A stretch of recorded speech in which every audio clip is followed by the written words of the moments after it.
Pertama, Assalamualaikum Uday.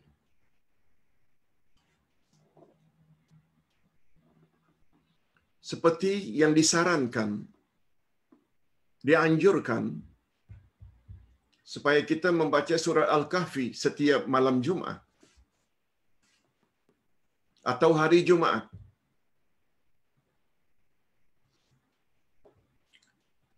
Tetapi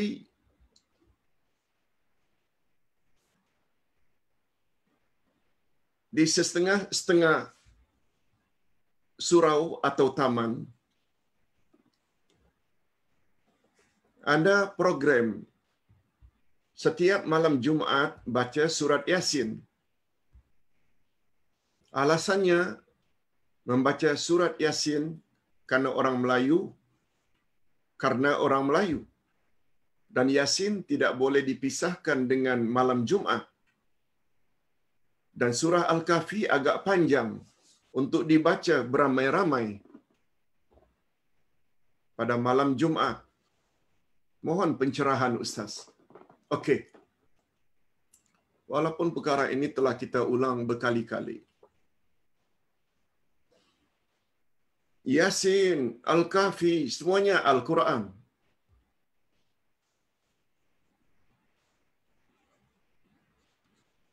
Bila dia baca, dapat pahala insya-Allah.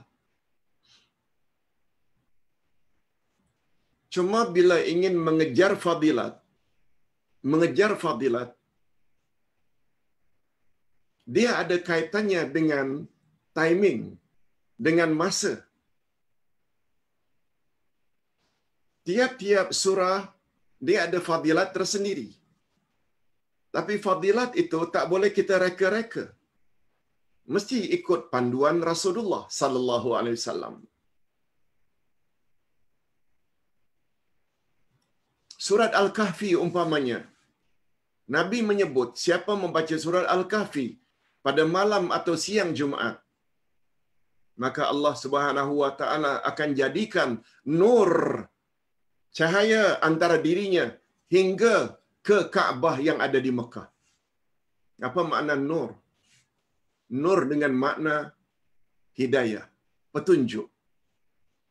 Orang tersebut insya-Allah akan mendapat hidayah Allah. Ustaz ulang sekali lagi. Yang Ustaz dapati, hadis itu riwayat Imam Muslim. Siapa membaca surat Al-Kahfi pada malam atau siang Jumaat, Allah akan jadikan antara dirinya dengan Kaabah cahaya.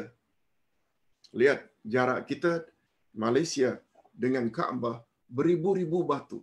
Semuanya cahaya. Cahaya dengan makna hidayah atau petunjuk. Nabi kaitkan fadilat itu kita akan perolehi dengan membacanya pada malam atau siang Jumaat. Oleh sebab itu, bila kita baca pada hari yang lain, kita tak dapat fadilat itu. Walaupun dapat pahala. Sebab fadilat itu dikaitkan oleh Nabi dengan membaca Al-Kahfi pada malam atau siang Jumaat. Nah, kalau dikatakan panjang, bukan maknanya sekali duduk khatam. Malam Jumaat, habis maghrib, dah malam dah, masuk Jumaat dah. Sebab dalam Islam, masuknya hari berikutnya adalah bermula dari maghrib, bukan tengah malam. Itu perhitungan orang-orang yang menggunakan kalender takwim Masehi. Kalau Hijri, hari itu bermula masuk maghrib. Baca habis maghrib sedikit, habis isyak sedikit, sebelum tidur sedikit, habis subuh sedikit, sebelum Jumaat sedikit, setelah Jumaat sedikit, sampai habis asar sebelum maghrib tamatkan. Di mana letak panjangnya? Di mana susahnya?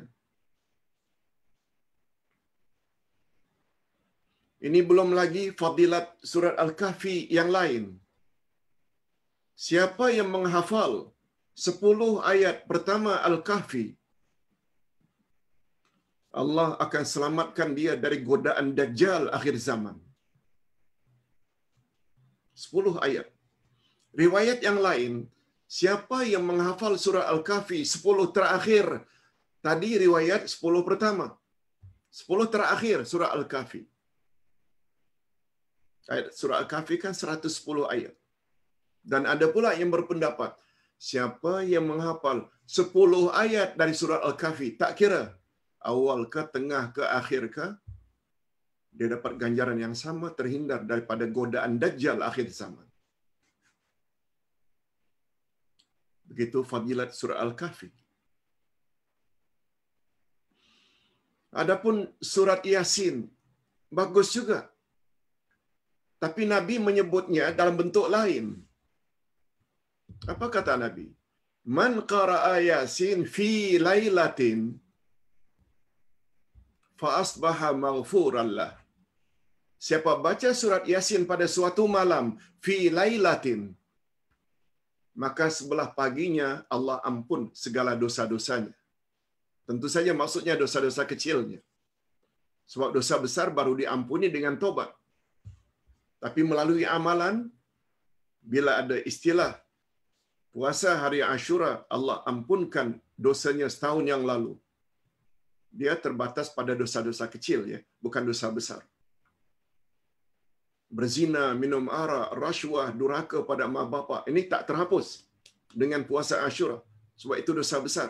Dosa besar terhapus dengan tobat, dengan memenuhi syarat-syarat tobat. Tinggalkan minum arak, menyesal karena dulu jahil, dan ketiga berazam untuk tidak ulang lagi pada masa hadapan. Siapa baca surat Yasin pada suatu malam, maka sebelah paginya Allah ampun segala dosa-dosa kecilnya. Nabi gunakan pada suatu malam. Malam Ahad boleh, malam Rabu boleh, malam Isnin boleh, sesekali malam Jumaat boleh. Bukan setiap malam Jumaat. Bukan tak boleh, boleh malam Jumaat, tapi jangan khaskan malam itu saja. Sebab ada larangan dari Nabi sallallahu alaihi wasallam. Apa kata Nabi? La takhussu lailatal Jumu'ah biqiyamil lail. Jangan kamu khaskan malam Jumaat saja. Kamu hidupkan malam itu dengan beribadat. Jangan khaskan malam Jumaat sahaja. Ada larangan dari Nabi. Kita pula reka-reka. Malam Jumaat saja Yasin itu ada fadilatnya. Malam lain tak ada fadilatnya. Salah. Ustaz kira itu jawaban daripada Ustaz. Itu sebabnya kita perlu tambah ilmu Quran, hadis Nabi. Baru kita dapat meletakkan diri kita pada tempat yang betul. Bukan pakai ikut saja. Ingat ya, majority bukan ukuran kebenaran dalam Islam. Tak semestinya. Coba lihat ayat 116 dari surat Al-An'am.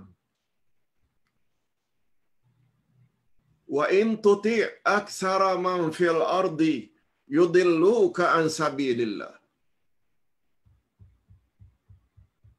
Bila kamu ikut majority manusia, majority maknanya bila kamu sebut orang ramai buat amal macam itu, ikut saja, niscaya mereka akan menyesatkan kamu dari jalan Allah. Memang betul, kadang-kadang amalan orang ramai betul. Tapi sampai berkesimpulan setiap amalan orang ramai mesti betul, itu kesimpulan yang tidak betul. Itu sebabnya kata Abdullah bin Mas'ud menyebut tentang ahlu sunnah wal jamaah. Al-jama'atu ma wafaqal haq wa in kunta wahdak. Ahlu sunnah wal jamaah yang sebenar ialah mereka yang mengikuti kebenaran walaupun kebenaran itu disokong oleh satu orang. Kebenaran bukan terletak pada majority. Itu sebabnya Ustaz selalu sebut, Islam agama ilmu, bukan agama keturunan. Bukan agama nenek moyang, bukan. Agama Allah dan agama yang dibawa oleh Rasul. Itu sebabnya Nabi berjanji, aku tinggalkan dua pedoman untukmu wahai umat. Selagi kamu berpegang teguh, kamu tak akan sesat selama-lamanya. Apa dia? Nenek moyang ke? No. Quran dan sunnahku. Baik. Berikutnya, Assalamualaikum Ustaz. Apa maksudnya yang Allah berkehendak. Kehendak. Allah mau, Allah inginkan. Allah memberi petunjuk siapa yang dia kehendaki. Siapa yang dia ingini. Siapa yang dia mau. Dan Allah beri hidayah pada siapa yang dia kehendaki. Allah sesat siapa yang dikehendaki. Tapi jangan salah faham ya. Kehendak Allah itu berdasarkan penjelasan kita tadi. Ada kaitan dengan usaha manusia. Yang ketiga, judijah. Assalamualaikum Ustaz. Dalam surah At-Tin ayat 6, Allah sebutkan kecuali orang-orang yang beriman dan mengerjakan amal saleh. Adakah merujuk kepada satu golongan atau dua golongan?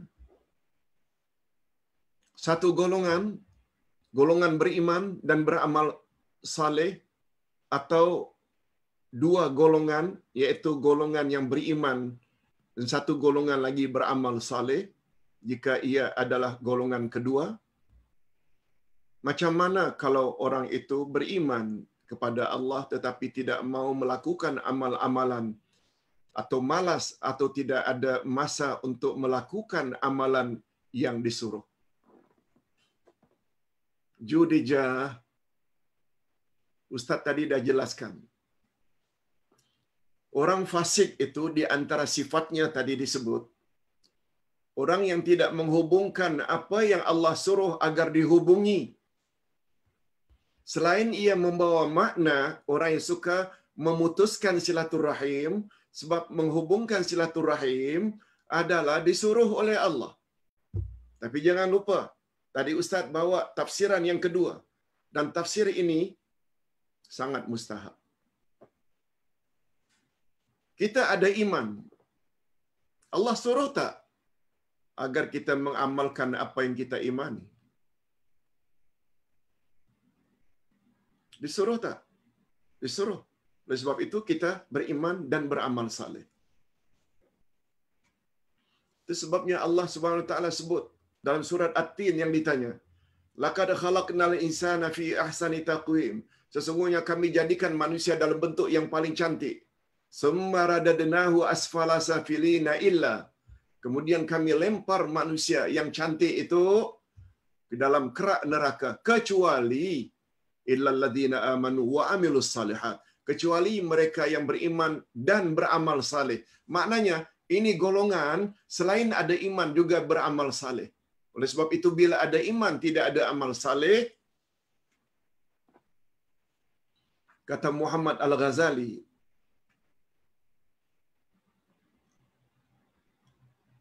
guru dari Dr. Yusuf Al-Qaradawi. Muhammad Al-Ghazali ini, Syekh Muhammad Al-Ghazali dalam kitabnya Aqidatul Muslim, Akidah Muslim, Syekh Al-Ghazali ini, Muhammad Al-Ghazali, bukan Al-Ghazali penulis Ihya Ulumuddin, itu zaman silam. Ini Muhammad Al-Ghazali, gurunya, ustaznya, cikgunya Dr. Yusuf Al-Qaradawi yang sekarang menjadi ketua ulama Islam sedunia. Gurunya Muhammad Al-Ghazali. Apa kata Syekh Muhammad Al-Ghazali dalam kitabnya Aqidatul Muslim? Ustaz ada buku itu.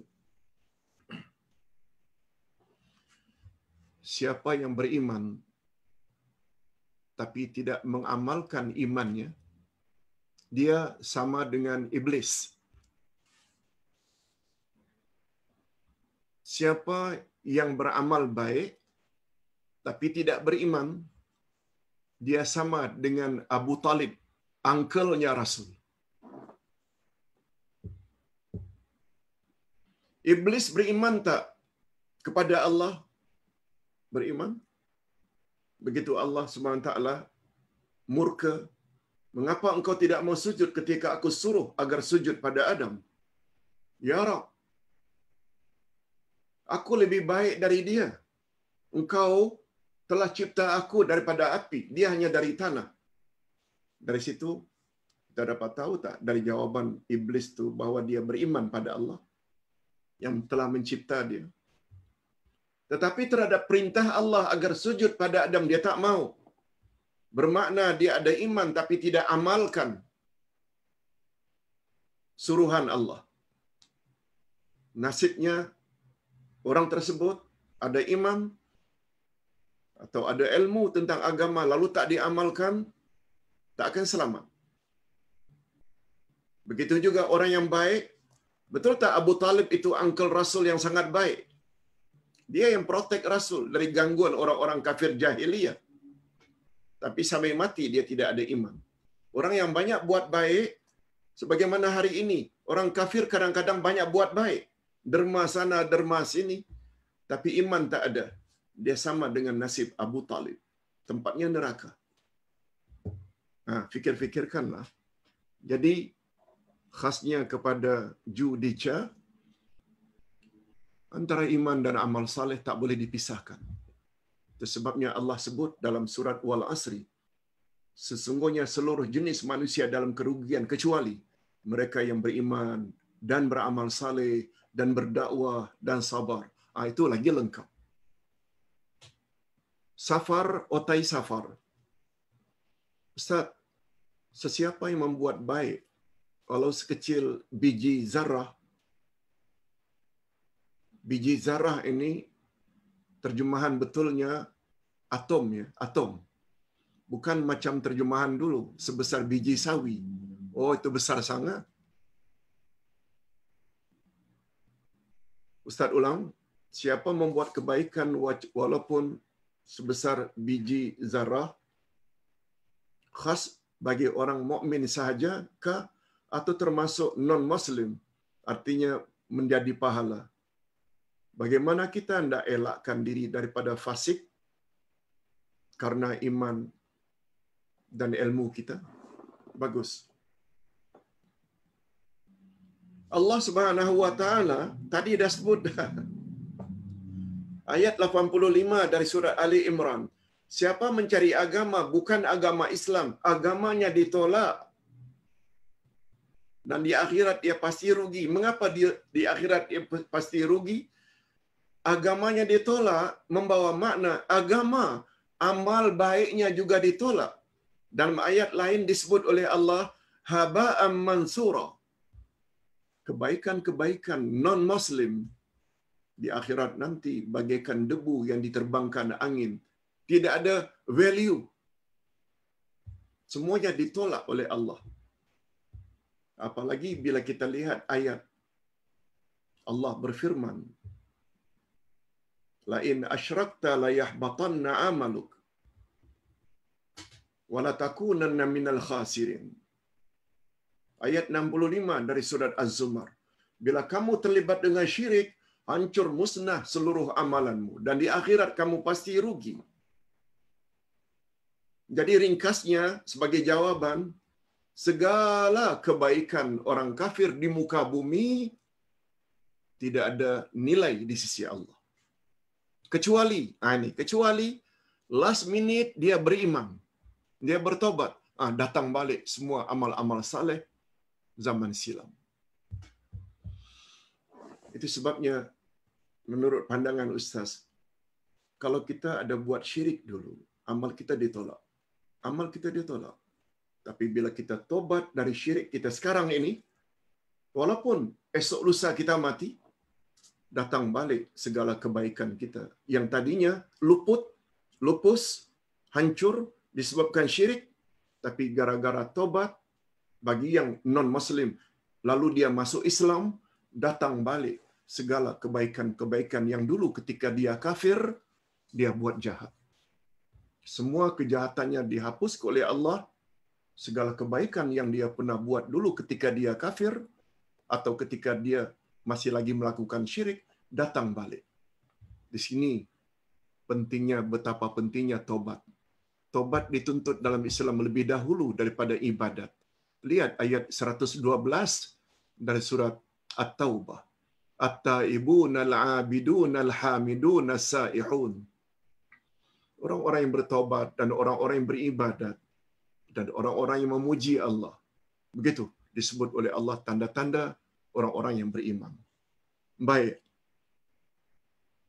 Yang kelima, Ustaz, bagaimanakah kita ingin mencari hidayah? Karena di akhir zaman ini macam-macam ragam-ragam Islam diajarkan.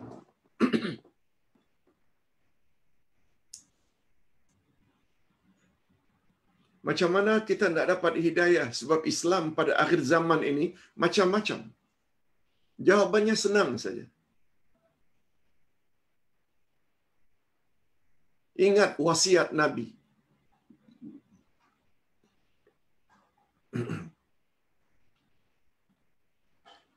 Sebelum wasiat Nabi Ustaz jawab atau Ustaz baca. Ustaz baca dulu surat Az-Zumar ayat 17 dan 18. Ustaz selalu baca ayat ini.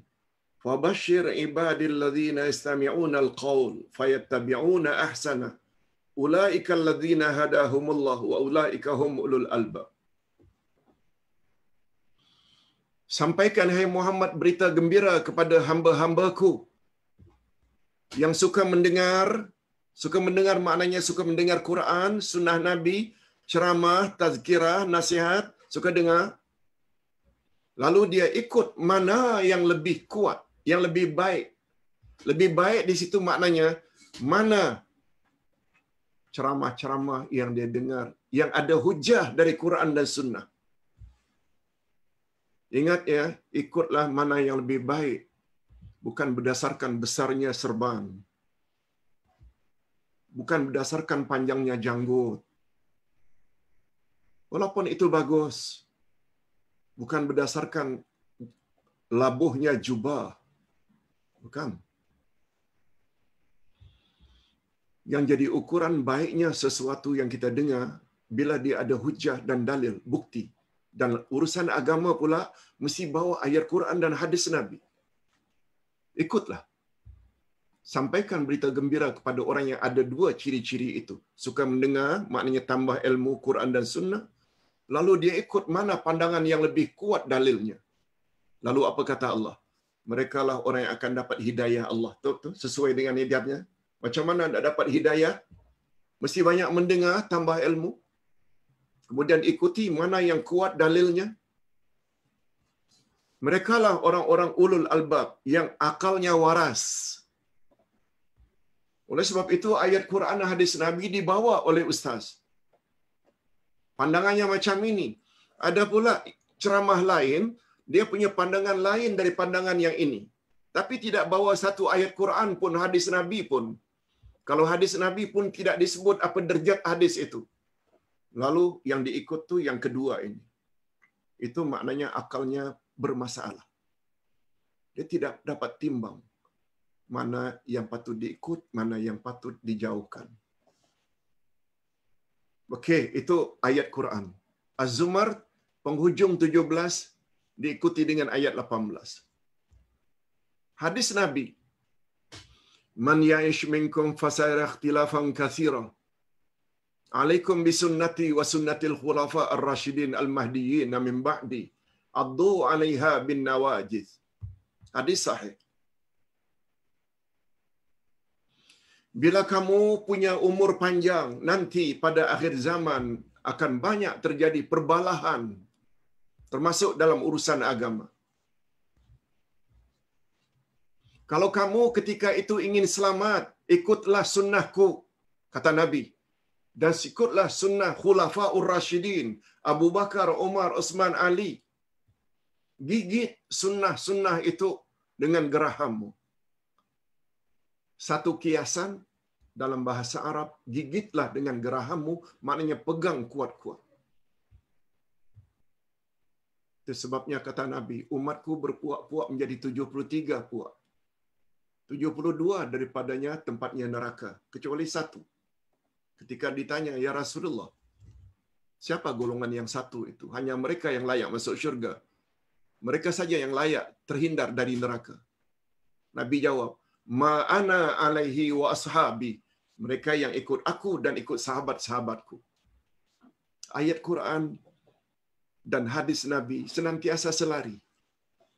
Masalahnya, kita mau ikut atau tak mau ikut. Itu saja. Ilmu ada tapi tak kita ikuti, sia-sia juga. Ilmu ada tak diikuti, itulah di antara ciri-ciri orang fasik. Na'udzubillah. Umat Islam, mukminat, muslimat mendedahkan aurat di khalayak ramai. Bukan tak tahu Islam memang suruh tutup aurat. Tapi nafsu didahulukan. Bukan akal yang didahulukan. Bukan jalan ke syurga yang didahulukan. Tapi jalan neraka yang diikuti. Lalu Allah dan takdir dipersalahkan? No. Di sini perlunya kita belajar dan belajar. Okey. Zahra Ahmad. Assalamualaikum Ustaz. Alhamdulillah.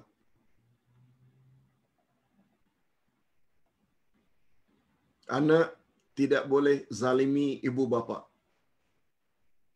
Tetapi bagaimana anak hendak kendalikan ibu yang zalimi dia?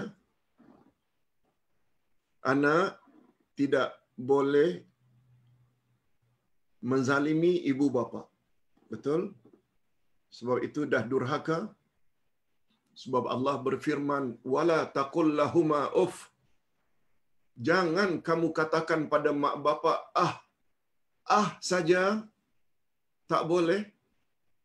Mafhumnya secara tersirat, apalagi pukul. Lagilah tak boleh. Sehingga kata ulama tafsir, "Wala taqul lahuma uff." Apa makna uff? Orang Arab menggunakan istilah, bila ini kertas, di atasnya ada debu, sudah terbang dah. Hanya off saja. Dengan begitu ringan, bukan saja debu, kertas pun terbang. Sekecil itu kita tak boleh sakiti hati mak bapa. Apalagi sampai menzalimi. Sakitkan hati mereka, pukul mereka. Okey, itu semua kita tahu. Cuma pertanyaan Ibu Zahra Ahmad, bagaimana anak kendalikan jika ibu yang zalimi dia? Dalam satu hadis Nabi sallallahu alaihi wasallam, kewajiban ihsan pada mak bapa, walaupun ibu bapa itu sampai ke peringkat menzalimi kita. Sebab Nabi gunakan istilah wa in zalama, walaupun kedua-dua ibu bapakmu menzalimimu. Sampai ke situ, maknanya kita tidak boleh zalimi ibu bapa, walaupun mereka zalimi kita. Nah, sekarang Ibu Zahra Ahmad tidak tanya itu, cuma Ustaz hanya hendak sebutkan. Kalaulah sampai ke peringkat ibu bapa yang menzalimi kita, yang mengecewakan kita, yang tidak didik kita sebagaimana semestinya, kita tak boleh dendam. Tak boleh dendam. Walaupun mak bapa kita tidak didik, tidak bimbing kita. Coba bayangkan, macam mana terhadap mak bapa yang baik, yang banyak menolong kita, lalu kita pula durhaka. Terhadap mak bapa yang zalimi kita saja, kita tidak boleh durhaka. Terdapatkan di dalam masyarakat, mak bapa baik, sokong. Tapi anak tetap menyakitkan hati mak bapa. Itu lagilah teruk murka Allah. Dan dalam neraka, entah letaknya di tingkat neraka yang bagaimana agaknya, yang dialami oleh anak seumpama itu. Nah, sekarang pertanyaannya, macam mana Ustaz andai kata kita tahu ibu kita atau ayah kita menzalimi kita? Macam mana cara kita menanganinya? Macam mana cara kita nak mengendalikan? Kita tetap approach mereka, tetap dekati mereka, tetap nasihati mereka.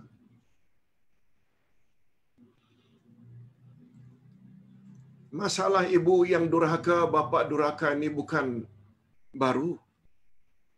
Ini sejak dulu lagi. Nabi Nuh bukan anaknya saja yang durhaka, yang bernama Kan'an, tapi istrinya juga durhaka. Bila disebut istri, tentu saja mak dari anak-anak. 3 anaknya, Ham, Sam dan Yafith, Kan'an. Yang 3 pertama ini beriman kepada Allah, beriman pada ayahnya Nabi Nuh. Tiba-tiba maknya macam itu. Nabi Ibrahim, bapaknya durhaka. Nabi Ibrahim tetap berlemah lembut pada bapaknya. Wahai bapa, aku akan mohon kepada Allah agar Allah beri hidayah kepada ayah. Begitu dalam Quran diceritakan. Jadi Ustaz tidak dapat memberi contoh macam mana, tapi yang jelas dekati mereka, nasihati mereka. Kalau mereka umpamanya kita tidak dapat nasihati, barangkali kita gunakan orang ketiga. Ada ustaz-ustaz yang kita kenali, tolong approach mak saya tu macam ini Pak Ustaz. Barangkali melalui ustaz-ustaz tertentu, kita beli buku umpamanya untuk dia baca, kita beli CD umpamanya untuk dia dengar. Jangan fras, jangan putus asa. Jangan putus asa. Tugas kita hendak menyelamatkan mak kita. Mudah-mudahan Allah beri mereka hidayah. Sebab dengan kehendak Allah, tak mustahil mak akan jadi orang yang baik. Wallahu a'lam. Yang ketujuh, raz au rum. Bagaimana kita hendak faham kita memang ada pilihan, tetapi Allah dah tetapkan nasib syurga dan neraka sejak azali kepada setiap hamba-Nya. Raz au rum. Kalau kita fahami penjelasan Ustaz tadi, beginilah Ustaz gunakan, tolong dengar balik bahawa menyalahkan takdir tak boleh. Apalagi sampai menyalahkan Allah. Sebab kita ada pilihan. Sekarang terletak pada pilihan kita. Adapun masalah takdir tersebut, di sini raz au rum perlu dengar siri pertama iman pada takdir. Bahawa iman pada takdir perlu kepada 4 martabat. Ilmu Allah. Berdasarkan ilmunya yang luas, dulu, sekarang dan akan datang. Allah suruh kalam supaya tulis. Allah suruh kalam tulis sesuai dengan apa yang Allah akan tahu pada masa akan datang. Bahawa si fulan itu akan dapat hidayah atau dalalah kesesatan. Namun demikian, takdir ini dia boleh dirubah dan ada yang tak boleh dirubah. Itu pelajaran kita yang akan datang. Tapi yang jelas raz au rum kita dah belajar dalam Al-Asma'ul Husna ketika membahas nama Allah Al-Wakil. Hukum dalam Islam ada 3. Pertama, Al-Ahkamut Taqdiriyah, hukum takdir. Yang kedua, Al-Ahkamus Syar'iyah, hukum syarak, hukum agama. Dan yang ketiga, Al-Ahkamul Jazaiyah, hukum balasan. Al-Ahkamut Taqdiriyah iaitu hukum hakam takdir. Kita mesti yakin, percaya, nasib kita ini semua sudah tertulis dalam Lauh Mahfuz. Itu namanya hukum hakam takdir. Cuma kita tak tahu apa yang tertulis. Dia tertulis berdasarkan ilmu Allah. Lalu, yang kita perlu terikat al-ahkamu syari'iyah, hukum agama. Buat suruhan, jauhi larangan. Cari yang halal, jauhi yang haram. Itu hukum agama. Dan hukum agama yang kita patuhi atau ingkari di dunia ini, dia akan memberi kesan di akhirat nanti. Itu sebabnya ada hukum yang ketiga, al-ahkamul jazaiyah. Untuk orang yang berbuat baik macam kita ini, mudah-mudahan tempat kita syurga. Untuk orang-orang yang jahat, yang ingkar terhadap ketetapan Allah dan Rasul, sampai mati tak mau tobat, tempat mereka neraka. Tapi ingat ya, khasnya pelajaran hari ini membuat kita jelas segala sesuatu mesti diikuti dengan usaha. Terserah kita usaha ke arah mana. Yes. Jangan salahkan takdir.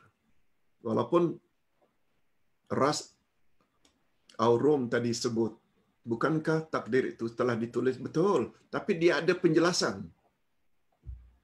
Dia masih boleh dirubah dengan doa, dengan usaha. Okey, Haji Uzair. Salam Ustaz, bagaimana tuntutan Islam hubungan seseorang dengan mertua? Ada riwayat yang Ustaz pernah dengar,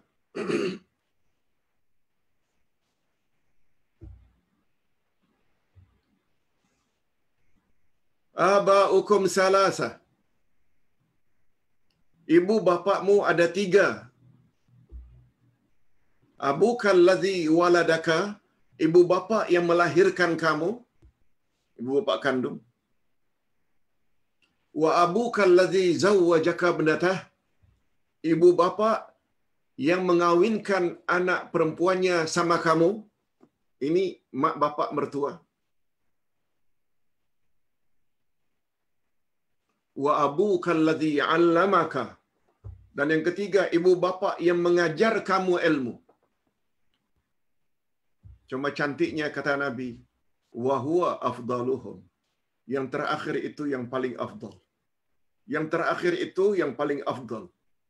Ibu bapa, guru-guru kita, ustaz-ustaz kita, pendakwah-pendakwah kita yang mengajak kita kepada kebenaran, itu adalah yang paling afdal dari 3 jenis ibu bapa tadi.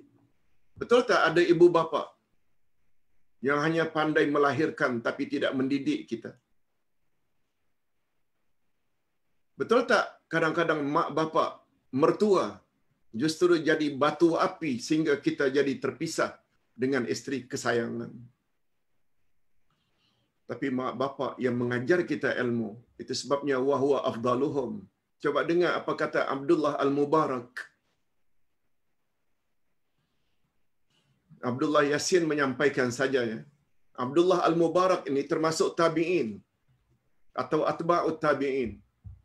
Sebab lahir tahun 133 Hijrah, meninggal 177. Umurnya tak panjang, 44 tahun saja. Abdullah Al-Mubarak. Apa kata beliau?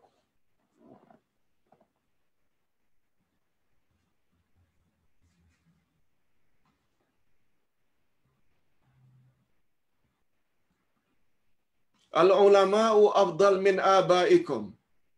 Ulama adalah lebih afdal, lebih utama, lebih istimewa dari mak bapak kamu. Al-ulama'u afdalu min abaikum. Ulama adalah lebih utama daripada mak bapak kamu. Lalu ditanya oleh sahabat-sahabatnya, kaifa dzalik? Wahai tuan Syekh, mengapa boleh jadi macam itu? Ulama lebih utama daripada mak bapak sendiri? Lalu Abdullah Al-Mubarak jawab, abukal ladzi aba'ukum yahfazunakum min narid dunya. Sebab mak bapakmu biasanya memelihara kamu dari api dunia. Apa maksudnya? Api dunia maknanya kesusahan dunia. Mak bapak beli susu, mak bapak beli makan, minuman, mak bapak beli pakaian sehingga terhindar dari kesejukan. Mak bapak ajar ilmu-ilmu akademik sehingga dapat BA, MBA, doktor yang dengan syahadah-syahadah tersebut kita akhirnya dapat kerja dan gaji yang lumayan sehingga terhindar daripada kebuluran hidup. Itu peranan mak bapak. Kita tak boleh nafikan. Wal ulama'u yahfazunakum min naril akhirah. Sedangkan ulama memelihara kamu dari api akhirat. Api akhirat maknanya neraka. Ulama mengajar akidah yang betul, tauhid tanpa syirik, khurafat. Ulama mengajar kita amal-amal ikut sunnah Nabi, jauhi bid'ah. Ulama mengajar kita akhlak yang mulia. Bila berjanji tepati. On time. Bila bercakap benar. Bila diberi amanah khianat. Bila diberi amanah jaga dengan betul. Jangan khianat. Ulama ajar begitu. Betul tak? Dengan bermodalkan akidah yang murni, tauhid yang murni tanpa syirik. Berbekalkan ibadat ikut cara Rasul, akhlak yang mulia. Betul tak ini semua adalah modal utama untuk terhindar daripada azab api neraka? Atas sebab itu kata beliau, ulama'u afdal min abaikum.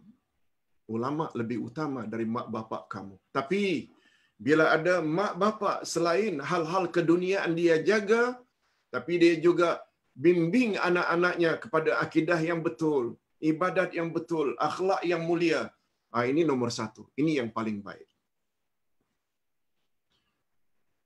Ini kata-kata bukan Ustaz ya. Ustaz Abdullah Yassin ni menyampaikan saja. Fikir-fikirkanlah. Pertanyaan tadi, di mana kedudukannya Ustaz tentang mak bapak mertua? Bagaimana tuntutan Islam hubungan seseorang dengan mertua? Ibu bapa mertua juga mak bapak kita yang kita patut beri hormat. Sebab kita mendapat zuriat, anak-anak, cucu cicit. Ada kaitan tak dengan isteri kita? Isteri kita pula adalah hasil daripada hubungan dari mak bapak kita. Maknanya mereka ada jasa juga. Walaupun Ustaz tidak katakan kedudukan mak bapak mertua sama dengan mak bapak kandung. Bukan itu maksudnya. Dengan kata lain, kita juga dituntut supaya berbuat ihsan pada mak bapak mertua. Wallahu a'lam. Yang kesembilan, Assalamualaikum Ustaz, doa boleh mengubah takdir, dan dalam surah Ar-Ra'd ayat 39 Allah berfirman, Allah menghapus apa yang Dia kehendaki. Bagaimana ini boleh ubah kita di Lauh Mahfuz? Allah ubah juga ke? Ya. Ayat yang Ustaz bacakan tadi, bahawa Allah akan menghapus, merubah, lebih kurang maknanya. Menghapus, merubah, itu sebabnya istilah Abdullah bin Umar ibn Khattab tadi. Allahumma in kunta katabtani syaqiyya famhuni. Famhu maknanya hapuskanlah, lenyapkanlah tulisan itu. Dengan makna waktu bni Sa'idah, ganti agar aku jadi orang yang baik-baik, orang yang bahagia. Hadirin dan hadirat rahimakumullah. Pembahasan itu agak luas. Itu sebabnya nama Allah ada Al-Afu, ada Al-Ghafur. Al-Afur maknanya pengampun. Al-Afu maknanya penghapus. Itu pembahasannya agak panjang.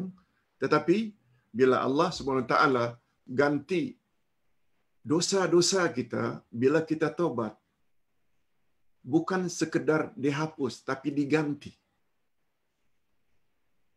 Ustaz pernah sebut satu riwayat. Pada satu hari Nabi tersenyum.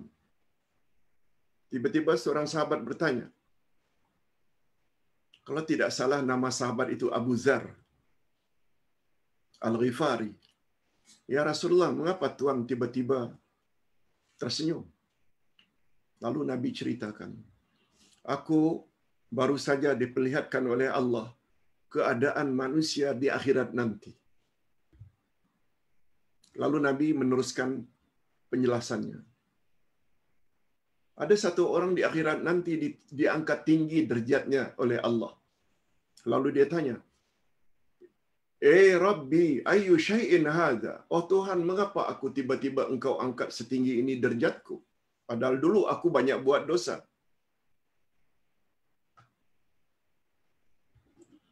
Allah jawab, karena engkau telah taubat. Karena engkau telah taubat. Betul, aku telah taubat. Tapi belum sempat aku melakukan amal-amal saleh yang banyak. Aku dah mati. Apa sebab engkau angkat derajatku setinggi ini? Allah jawab, sebanyak mana dosa-dosa yang telah engkau lakukan, lalu kamu tobat, kemudian dengan tobat nasuha, lalu Allah ganti dosa-dosamu yang sekian banyak itu menjadi kebaikan untukmu. Ini yang dimaksudkan dengan Allah ganti. Lalu yang membuat Nabi tersenyum ini, orang tersebut jawab, Ya Allah, sayang betul aku tidak buat dosa banyak-banyak dahulu. Last minute baru aku bertobat. Ini yang membuat Nabi tersenyum. Bahawa kedegilan manusia ini tak habis-habis. Depan Allah pun dia sanggup cakap macam itu. Tapi satu pengajaran yang dapat diambil, kata ulama akidah, rupanya tobat bukan sekedar menghapuskan dosa, tapi sebanyak mana dosa yang dulu kita pernah buat, lalu kita tobat, Allah ganti dengan kebaikan. Ini sesuai dengan hadis Nabi. Ittaqillaha haitsuma kunta. Bertakwalah kepada Allah di mana saja kamu berada. Wa atbi'is sayyi'atal hasanata tamhuha. Ikutilah setiap kesilapan kamu. Ikutilah setiap kesalahan kamu dengan berbuat baik. Dengan harapan, mudah-mudahan perbuatan baik yang kamu lakukan setelah kamu buat dosa itu, membuat dosamu itu dihapuskan oleh Allah. Wa khaliqin nasa bi khuluqin hasanin. Dan berakhlaklah kepada semua orang dengan akhlak yang mulia. Okey, itu yang termampu Ustaz jawab.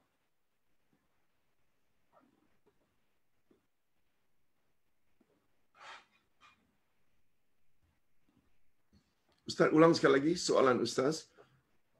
Doa boleh mengubah takdir. Dalam surat Ar-Ra'd ayat 39, Allah berfirman menghapuskan apa yang Dia kehendaki. Bagaimana ia boleh diubah kitab Lauh Mahfuz Ustaz? Ya. Itu sebabnya Ustaz kata jenis takdir itu ada dua, ada mubram, umpamanya kematian. Yang ini memang tidak boleh rubah. Sebab Allah telah berfirman, kullu nafsin dha'iqatul maut, tiap-tiap yang bernyawa mesti mati. Sebabnya kita doa, ya Allah tolong jangan matikan aku, memang tak akan dikabulkan oleh Allah. Sebab yang bernyawa mesti mati. Yang tak mati hanya Allah. Tetapi takdir mu'allaq, tergantung, dia akan turun sesuai dengan timingnya.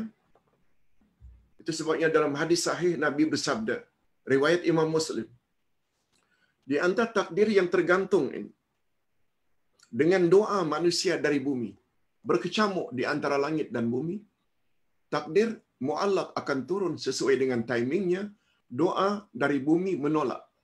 Itu sebabnya ada istilah doa tolak bala. Itu sebabnya Nabi galakkan sangat kita agar banyak berdoa sambil berusaha tentunya. Nah, yang terakhir, rupanya ada tambahan satu lagi, yang ke-10, Kak Ros. Salam Uday.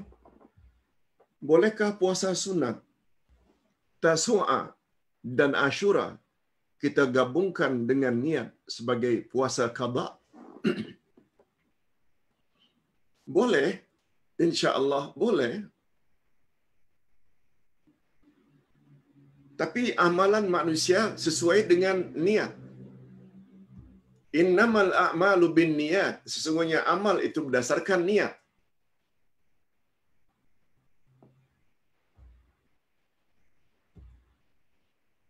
Oleh sebab itu, Seseorang yang semalam puasa Ashura, dia dapat puasa Ashura. Sebelumnya Tasu'a, dia dapat puasa Tasu'a. Tapi ingat, puasa ada dua jenis. Puasa wajib atau puasa fardu, dan satu lagi puasa sunat.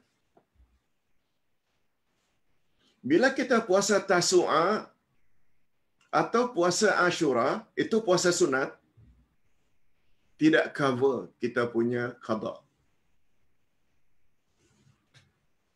Ustaz buat contoh lain. Esok umpamanya pada hari Isnin, kita berpuasa qada. Bila kita puasa qada esok bertepatan dengan hari Isnin, puasa sunat Isnin automatically kita akan dapat. Karena kita lakukan puasa qada yang wajib kita lakukan itu pada hari Isnin. Atau puasa qada pada hari Khamis, juga akan dapat puasa sunat hari Khamis. Oleh sebab itu, bila kita qada pada hari Tasu'a, dapat cover qada kita, in the same time kita juga dapat puasa Tasu'a, insya-Allah. Bila kita puasa semalam, puasa qada, automatically kita juga dapat insya-Allah puasa Ashura. Tapi bila hanya niat Ashura, itu puasa sunat, dia tidak cover untuk dapat puasa qada. Ustaz buat contoh. Mandi junub. Perlu niat tak? Perlu, sebab itu ibadat. Mandi junub berbeza dengan mandi biasa setiap pagi sebelum pergi kerja. Juga beza dengan puasa sunat. Juga beza dengan mandi sunat pada hari Jumaat atau mandi hari raya. Ada mandi wajib, ada mandi sunat. Bila kita mandi junub karena sudah bergaul suami isteri, mandi junub paginya sebelum salat subuh. Kata ulama fiqh, bila kita orang yang telah junub kan dia mesti bersihkan dirinya dulu. Sudah bersih baru dia mandi.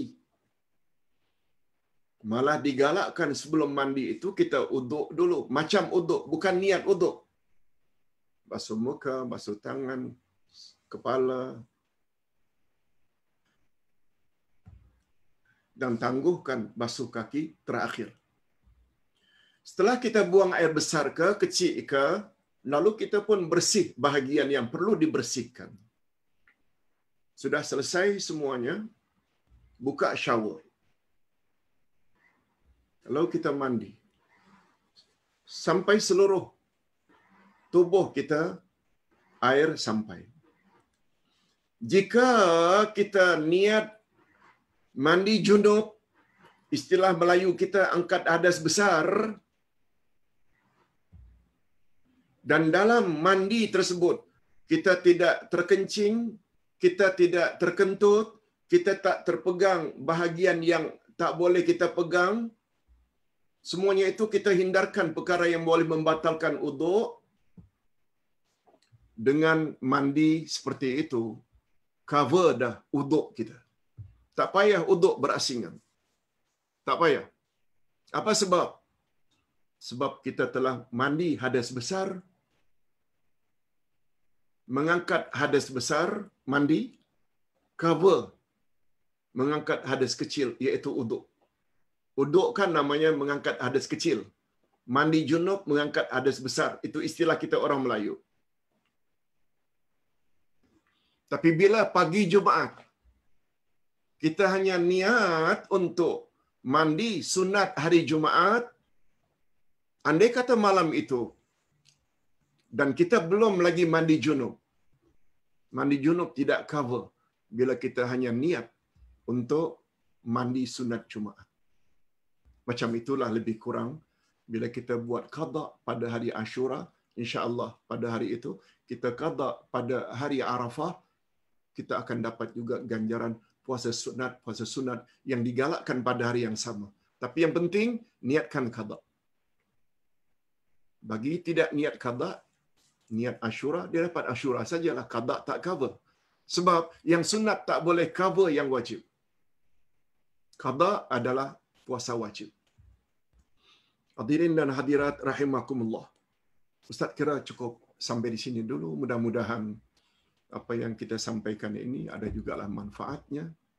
Masya Allah, kita sampai 2 jam 47 minit atau 2 jam 27 minit. Lebih kurang 2 jam setengah.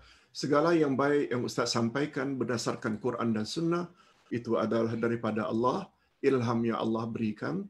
Bila ada terkasar bahasa atau silap salah, itu dari kekurangan Ustaz sendiri. Jumpa lagi esok insya-Allah. Tidak, petang ini jam 3 juga ada pelajaran akidah, walaupun pada asalnya untuk masyarakat Islam Nusantara yang berada di Doha, tapi juga boleh dimanfaatkan bagi siapa yang ingin memanfaatkannya. Wabillahi taufiq wal hidayah. Wassalamualaikum warahmatullahi wabarakatuh.